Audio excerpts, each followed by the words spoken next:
मुख्यमंत्री डॉक्टर रमेश पोखरियाल निशंक की अध्यक्षता में कैबिनेट की बैठक हुई, जिसमें कई महत्वपूर्ण फैसले लिए गए, जिसकी जानकारी प्रमुख सचिव सुभाष कुमार ने प्रेस ब्रीफिंग के दौरान दी। जहां जानकारी के लिए सीधे रुख करते हैं अपने संवाददाता रॉबिन सिंह चौहान के पास। अजी रॉबिन, आज कैबिनेट ब्रीफिंग थी, क्या महत्वपूर्ण फैसले लिए गए हैं? शक्ति, मैं आपको बताना चाहूंगा कि अभी जो हाल ही में 3 परियोजनाएं बंद हो गई थी, उसके बाद ऊर्जा संकट की स्थिति प्रदेश में पैदा हो गई थी। उससे निपटने के लिए मुख्यमंत्री ने ये कहा था कि केंद्र से जो है गैस आधारित ऊर्जा की बात उन्होंने कही थी। गैस आधारित ऊर्जा से वो बिजली उत्पन्न की जाएगी। तो उसी संबंध में आज कैबिनेट ने एक अहम फैसला लेते हुए गैस आधारित ऊर्जा की जो नीति है, उत्पादन नीति बनाई है, उसका खाका आज उन्होंने तैयार किया है। इसमें सबसे जो बड़ी बात है वो ये है कि आगामी 2 वर्षों में जो है 2000 मेगावाट अगर हो जाते हैं, अगर शुरू हो जाता है, तो उससे जो है 5000 करोड़ से 10,000 करोड़ तक का निवेश उत्तराखंड में होगा। और ऐसे ऐसे वेंडर्स, ऐसे लोग जो यहाँ पर अपना संयंत्र स्थापित करेंगे, पूरा इंफ्रास्ट्रक्चर तैयार करेंगे, और अगर गैस बेचना चाहते हैं, जो गैस बेचना चाहेंगे उत्तराखंड को और राज्य सरकार को, तो उनके लिए कई रियायतें निर्धारित की है राज्य सरकार ने।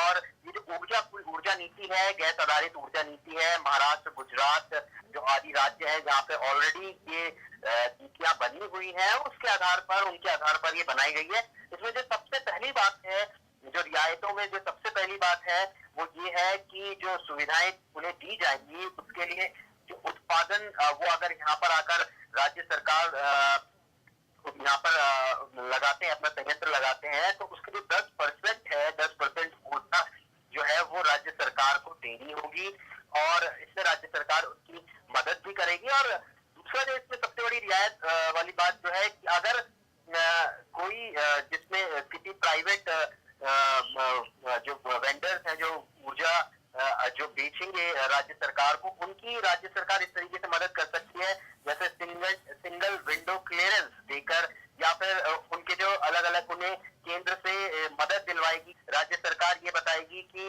आप किस तरीके से जो है केंद्र सरकार से गैस ले सकते हैं। राज्य सरकार इसमें खुद उन वेंडर्स की मदद करेगी, उन लोगों की मदद करेगी जो यहाँ संयंत्र लगाएंगे, और इसकी एवज में जो है 20% जो कुल उत्पादन होगा ऊर्जा का, उसका 20% जो ये लोग हैं उनको राज्य सरकार को देना होगा। इसके अलावा एक रियायत और है जिसमें पूरा इंफ्रास्ट्रक्चर से लेकर, जमीन से लेकर, एनवायरमेंट की क्लियरेंस, एनओसी, जो जितने भी चीजें जरूरत पड़ती हैं एक संयंत्र को स्थापित करने के लिए, वो राज्य सरकार देगी और राज्य सरकार मदद करेगी। उसमें इन जो गैस की मदद देगी राज्य सरकार, और उसमें उस स्थिति में 20% तो उस संयंत्र के मालिक को देना ही होगा। उसके अलावा जो है 50%, यानी कि कुल मिलाकर 70% जो ऊर्जा है वो राज्य सरकार को दी जाएगी। 5 रुपए उस ऊर्जा प्रति यूनिट का ऊर्जा का जो है मूल्य निर्धारित होता है, और दूसरी कंपनी अगर उसे 4 रुपए में दे रही है, तो उसी मूल्य पर जो है